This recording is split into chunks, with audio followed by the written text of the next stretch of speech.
melanjutkan dengan penampilan berikutnya yang sudah mulai libur akhir tahun duluan, padahal kerjaan masih banyak. Kita panggilkan Pak Aji.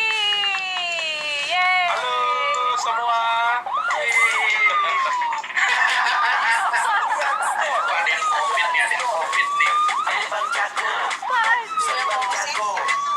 Abang jago, yeah boom boom boom boom boom. Bang jago, abang jago. Sorry bang jago, ampun bang jago. Udah, ini mau stand up apa mau striptease ini? Curang ya. Giliran aku lagunya tadi Kalau kosida. kalah striptease bisa pusing.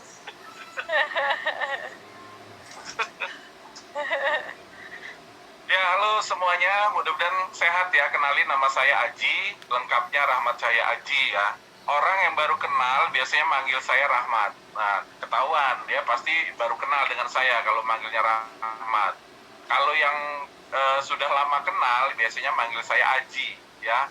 Dan yang sudah kenal deket ya, udah kenal lama, itu dia akan ngutang. Ya, makanya orang sering manggil gua itu Ajibon ya. Ya, karena mungkin bonnya karena sering kebon, sering ngutang ya. Makanya gua dipanggil Ajibon. Ya, ini beneran. Di PKB DKI atau PKBI se-Sumatera kalau manggil gue itu pasti Ajibon. Karena sering ngebon ya. Nah, ini terus terang stand up pertama kali bagi gue ya, mudah-mudahan sukses ya. Karena gue pernah coba dulu stand up komedi, gue latihan 5 tahun yang lalu, gue masih tinggal di tempat mertua ya. Rumah mertua gue itu depannya kuburan ya. Gue pernah stand up dan itu nggak lucu banget menurut gue ya, karena nggak ada yang ketawa gitu. Ya bayangin di depan kuburan, gue stand up, kalau ada yang ketawa yang ada gue kabur. Kuntilanak ketawa, genderuwo ketawa, kabur lah gue kan. Ngeri dong. Nah ini badannya besar ya, karena saya ini anak campuran ya. Kebetulan bapak saya itu dari Lampung, ibu saya dari Lampung, mereka campur, jadilah saya, lahir saya. Sebel banget. Kesel banget. Ya, saya punya satu anak ya, dari satu orang istri ya. Ya iyalah ya, satu anak dari satu istri. Kalau istri saya 2, berarti bercabang anak saya ya. Jadi agak susah. Ya. Saya udah 25 tahun ya di PKBI atau NGO ya. Ya itu bagi gue lama banget, 25 tahun itu sumpah. Bayangin lu 2 jam nunggu aja lama, apalagi gue 25 tahun di PKBI dan gue nggak tahu bakal kemana ya. Itu saking lamanya itu, kalau tumbuh-tumbuhan ya, itu saking lamanya pasti belumut. Ya kayak gue juga ya, ini bukan jenggot sebenarnya, ini lumut nih, lumut. Sampai hitam lumutnya ya. Nah, ini ciri khas gue ya, gue punya jenggot. Tadinya jenggot gue ini panjang banget ya, saking panjangnya nyambung dan terikat dengan rambut kelamin ya ke bawah. Ya Allah. Rambut kelamin nggak jorok ya. Enggak Dia dong. di buku setara ada tuh. Enggak. Salah satu pertumbuhan, perubahan, mulai tumbuhnya rambut kelamin tuh. Di modul iya, nggak istri jorok. aja ada, jadi nggak Ada. jorok ya. Enggak dong, enggak. Nah ini baru gue potong nih. Ya ini baru potong. Karena apa? Karena gue kan kemarin diundang pertemuan evaluasi ya. Kemarin gue ke Anyer bareng Dea tuh. Gue nginep di hotel ya. Ramean, nggak berdua Dea ya. Oh, enggak Ramean Bang di Dea. hotel ya. Ya tapi ramean. Hotelnya pisah-pisah ya kan. Itu satu pun pertama kalinya gue keluar dari Lampung. Bayangin selama 1 tahun ya, karena ada pandemik ini, dan itu pertama kalinya gue keluar dari Lampung dan gue naik pesawat ya, naik pesawat gue ke bandara. Pasti gue ngeri dong kalau jenggot gue panjang, gue ke bandara gue ngeri gitu, kalau misalnya dikirain nanti teroris gitu. Makanya gue was-was mau berangkat, waduh kira-kira jenggot ini dipotong nggak ya gitu. Nah ini ada istri gue nih, gue kemarin nanya sama istri gue, mah jenggot kira-kira dipotong jangan ya gitu ya. Terus jawab istri gue, terserah kata dia. Ya, ini kan makin gue galau ya, kok terserah gitu, nggak ada saran yang ya udah potong aja gitu atau jangan gitu. Akhirnya gue galau, gue pusing, akhirnya gue pergi aja ke tukang cukur, gue nanya gitu sama tukang cukur, Mas, ini kan saya mau ke bandara, jenggot saya panjang, potong ya jangan Mas ya. Ya dia bilang ya namanya dia cari duit kan, barbershop, ya udah potong aja kata dia. Wah, dia nyuruh potong, akhirnya gue potong jenggot abangnya ya kan, gue potong duluan jenggotnya, ya kan, baru jenggot gue dia potong. Nah, begitu dia mau minta bayaran, kan sama-sama Mas, jenggot Mas sudah saya potong, saya juga udah potong, jadi skor kita seri. Kalau mau dibayar ya bayar juga dong, saya udah motong jenggotnya. Jadi gitu ya. Jadi akhirnya saya berangkat ke Jakarta, naik bandara selamat ya. Pulang selamat, berangkat juga selamat karena nggak dikira teroris atau dikira ISIS ya. Nah, kembali lagi di PKBI, 25 tahun di PKBI itu rasanya seperti seperempat abad ya. Karena kalau seabad kan 100 tahun. Jadi kalau 25 tahun ya seperempat. Kayak beli gula di warung aja ya seperempat. Bu, beli gula seperempat. Nah, tetangga gua tuh sering beli gula seperempat. Karena kalau dia bikin kopi segelas, gulanya sekilo itu kepanisan. Nanti dia diabetes. Makanya dia biasanya ngeteng ya seperempatan ya. Ini mau cerita, gua 25 tahun di PKBI apa ngomongin gula ya? Bingung nih. Ya, jadi ceritanya dari awal ya, gua gabung di PKBI itu mulai ketika remaja.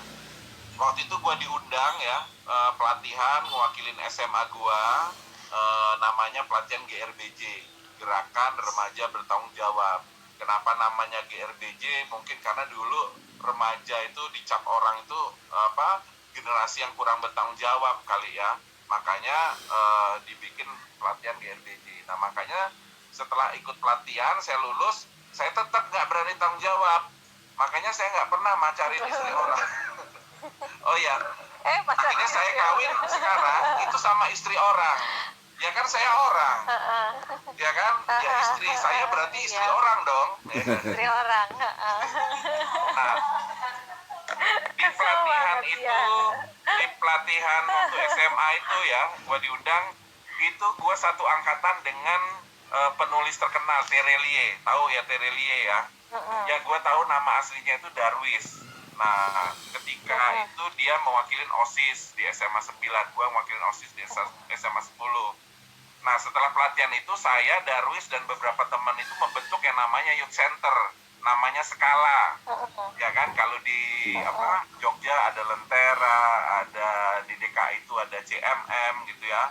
Di Semarang juga ada youth-nya, di PKBI Lampung itu namanya Skala atau Sentra Kaum Muda Lampung. Nah, setelah aktif di situ, nggak lama si Terelie atau Darwis itu menghilang, ya kan? Nah, saya di PKBI. Nah, setelah dia menghilang itu saya nggak nyari sih sebenarnya ya. Nah, tiba-tiba saya itu penasaran sama status-status di Facebook, di Instagram. Kadang-kadang bikin status ada quote-nya di bawahnya Terelie gitu kan, dikutip quote-nya Terelie. Gue penasaran dong, ya kan. Gue coba ketik di Google Terelie, yang keluar Darwis gitu, muka temen gue yang waktu di PKB pertama kali itu gitu kan. Nah, gue senang dong ketemu teman lama, ya gue DM, ya kan. Ternyata di Instagram itu kalau kita cari Terelie itu bisa puluhan gitu. Yang namanya artis kali akun pack-nya banyak banget kan. Nah, akhirnya gue cari followernya yang paling banyak di akun Instagram itu, gue DM. Dan alhamdulillah sampai sekarang nggak dibales DM gue gitu kan. Gue coba lihat, ternyata gue salah DM. Yang gue DM itu Gubernur DKI. Pantesan nggak ada respon. Salah gue. Ya Allah.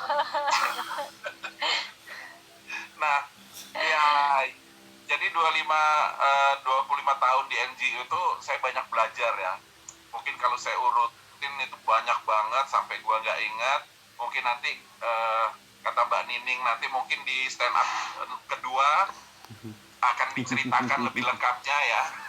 Yang jelas di PKB Lampung itu kita jadi aktivis ya.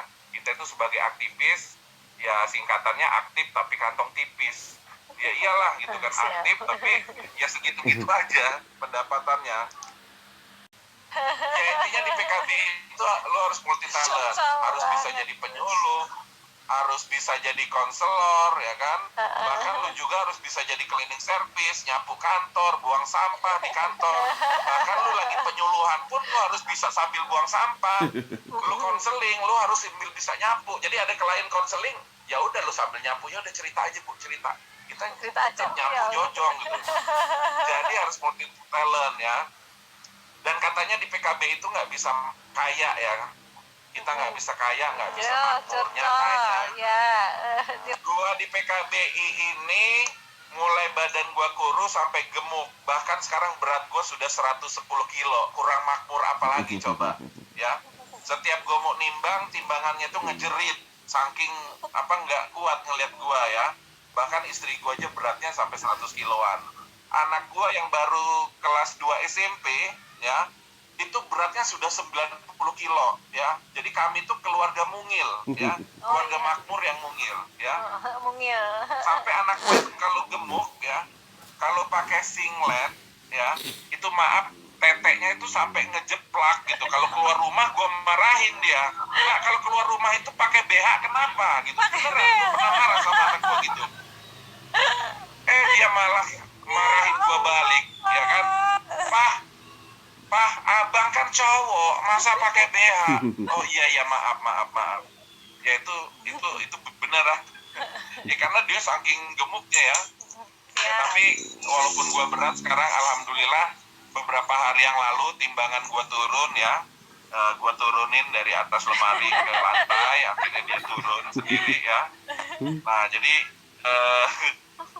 ya gua pernah sih gua coba ngomong sama direktur gua ya, gua bilang sudah bosen gitu di PKBI, gua mau keluar aja lah gitu kan, karena kan masih banyak anak-anak muda yang lain. Itu nggak boleh gitu. Berapa kali gua mau keluar nggak boleh.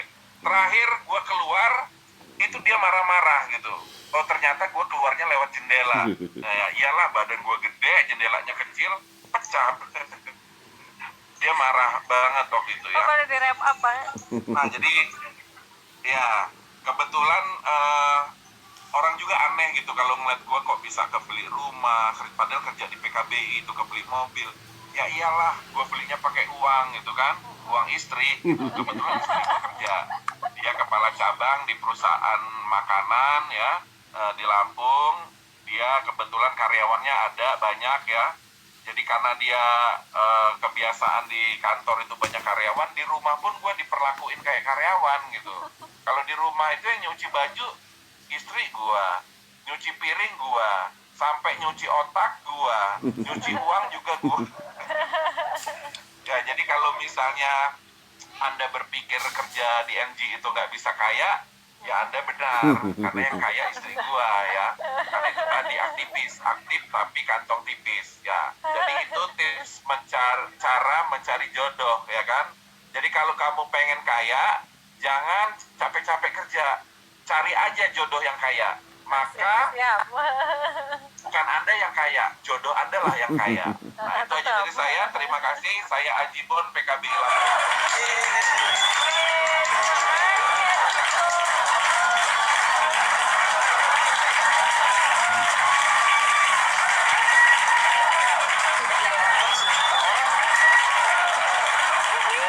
Luar biasa ini.